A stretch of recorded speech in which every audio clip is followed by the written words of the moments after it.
గాన్ల sub caste Reddy గాన్ల కుల బాంధవులందరికీ రాఖీ పౌర్ణమి శుభాకాంక్షలు తెలియజేసుకుంటున్నా. మరి 1960 నుండి మన క్యాస్ట్ అంతా కూడా గాన్ల బీసీబీ సీరియల్ నెంబర్ 6 కొనసాగుతున్నది.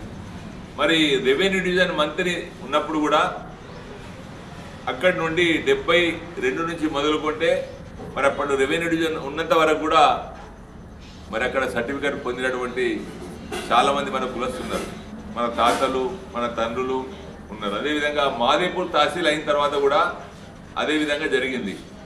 నేను ఒకటే విజ్ఞప్తి చేస్తున్నా కుల బాంధవులకు కానీ అదేవిధంగా ఇతర కులస్తులకు కానీ, మేము ఎవరికి వ్యతిరేకం కాదు.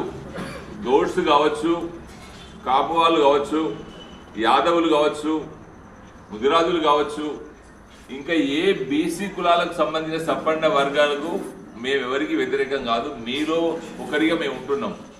ఇవాళ కొత్తగా అయింది కాదు, ఎందుకంటే కొత్తగా ఏదో తెచ్చుకునేది కాదు. మరి గతం నుంచి కూడా మేము గాన్లా బీసీబీ సీరియల్ నెంబర్ 6 కొనసాగుతున్నాం. మరి మధ్యకాలంలో క్రమేసి కొంతకాలం వచ్చిన తర్వాత మరి మా తండ్రులందరూ కూడా మల్లయ్య ఎల్లయ్య పుల్లయ్య అని పిలవడరు, పోచేయగానే. కానీ మా జనరేషన్ వచ్చే వరకు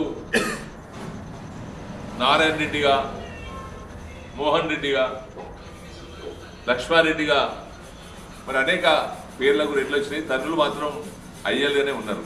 మేము ఎవరికి వ్యతిరేకం కాదు, మేము ఎవరి హక్కును ఉచ్చుకుంటలేము. మా హక్కు కోసం మేము కొట్లాడుతున్నాం. మా హక్కును మేము పొందే విధంగానే ఉంటాం తప్ప మేము ఎవరికి వ్యతిరేకం కాదు, ఎవరి హక్కును మేము గుంజుకుంటలేము. మా హక్కును మేము కాపాడుకునే ప్రయత్నంలో ఇది జరుగుతూ ఉన్నది. మరి ఇంతకాలం అయిన తర్వాత శ్రీధర్ బాబు గారు ఈ ప్రాంతంలో మరి వారి కంటే ముందు శ్రీపాదరావు గారు ఉన్నప్పటి నుంచి మరి దాదాపుగా ఆయన ఒక 4 టర్ములు, మరి వీరొక 5 టర్ములు, మరి 9 టర్ములు అంటే 9, 5, 40 సంవత్సరాల నుండి కూడా ముఖ్యంగా మా క్యాస్ట్ గాన్లా సబ్ క్యాస్ట్ రెడ్డి గాన్ల క్యాస్టు వారికి, వారి నాన్నగారికి, వారి కుటుంబానికి ఓట్లేడు. దాదాపుగా 70 to 80% వారికే మరి మద్దతు తెలిపినటువంటి సందర్భం అది వారికి తెలుసు.